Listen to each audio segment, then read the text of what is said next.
Hello friends, मी अलका घोडके माझ्या किचनमध्ये तुमचं अगदी मनापासून स्वागत करते।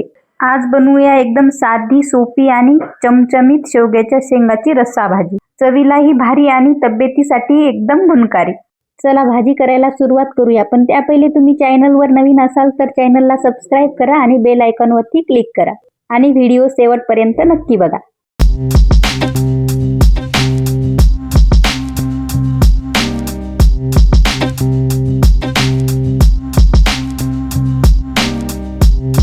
पावसाळा सुरू झाला की बाजारात मस्त आणि अशा फ्रेश शेवग्याच्या शेंगा विकायला येतात। भाजीसाठी शेवग्याच्या शेंगा कापताना अशा 2-2 इंच लांबीचे तुकडे मी केलेले आहेत आणि त्याचे आपल्याला असे वरचे थोडी साल काढून घ्यायची आहे, म्हणजे भाजी पटकन शिजल्या जाते। असे एवढ्या आकाराचे मी शेवग्याच्या शेंगाचे तुकडे कापून घेतलेले आहेत। तुम्हाला हवे तर आणखी छोटेही करू शकता। लहान मुलांना खायचे असतील तर यापेक्षा छोटे केले तरीही चालतील। आणि त्याचे दोरे काढताना ही वरची साल काढताना आपल्याला थोडी साल ठेवायची आहे, म्हणजे आपल्याला खाताना पण ती खाता आली पाहिजे व्यवस्थित। आता सर्व शेंगा मी कापून घेतल्यात। इथे मी काही बारीक तुकडे केलेले आहेत, काही मोठे केलेले आहेत। लहान मुलांना खायचे म्हणून मी थोडे बारीक पण केलेले आहेत। आता मी त्याला पाण्यात टाकून घेतले थोडंसं आणि स्वच्छ धुवून घेत आहे शेंगा। यानंतर गॅसवर पाणी ठेवायचे आणि आपण शेंगा कापून घेतलेल्या पाण्यामध्ये टाकून घ्यायच्यात आणि फोडणी न टाकता आपल्याला 5-10 मिनिट असंच उकळून घ्यायचे। यामध्ये फक्त मीठ आणि हळद घालून शेंगा शिजवून घ्यायच्या आहेत।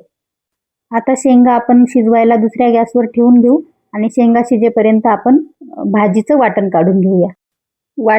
वाटण भाजेपर्यंत शेंगाही मस्त शिजतात। तर वाटणासाठी मी फक्त इथं लसणाच्या पाकळ्या घेतलेल्या आहेत, खोबरं, कांदा आणि शेंगदाणे हे आता आपल्याला सर्व भाजून घ्यायचं आहे। तर आपण सर्वात पहिले खोबरं भाजून घेऊया। जर तुम्हाला यामध्ये तीळ किंवा डाळव घ्यायचं असेल तर तेही तुम्ही घेऊ शकता थोडंसं।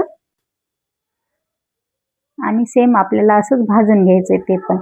आता खोबरं आपण भाजून घेऊया, त्यामध्ये थोडंसं तेल टाकून घेऊ, अर्धा चमचा, म्हणजे खोबरं पटकन भाजल्या जाईल मस्त।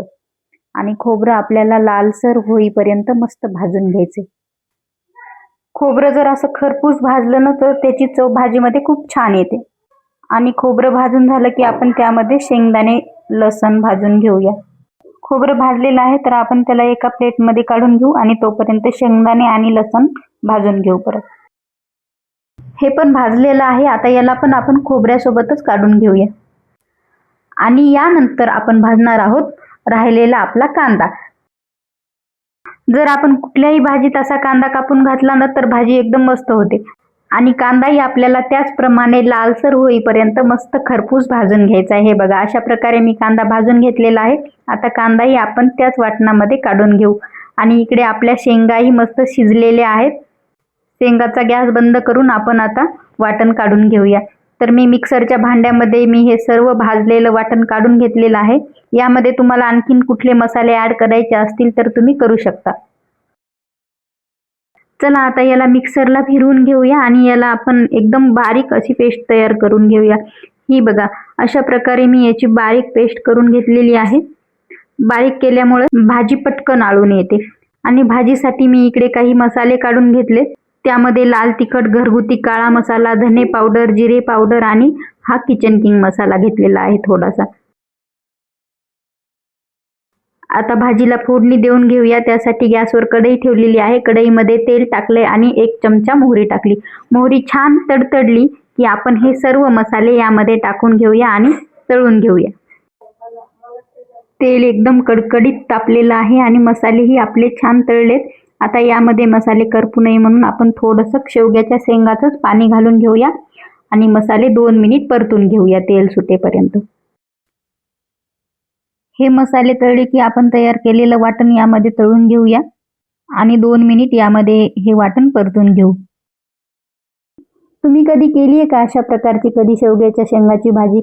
आणि तुम्ही कशी करता तीही माझ्यासोबत एकदा शेअर करा आणि माझी रेसिपी कशी वाटली तुम्हाला कमेंटमध्ये नक्की सांगा। वाटण आपलं परतून झालेलं आहे छान।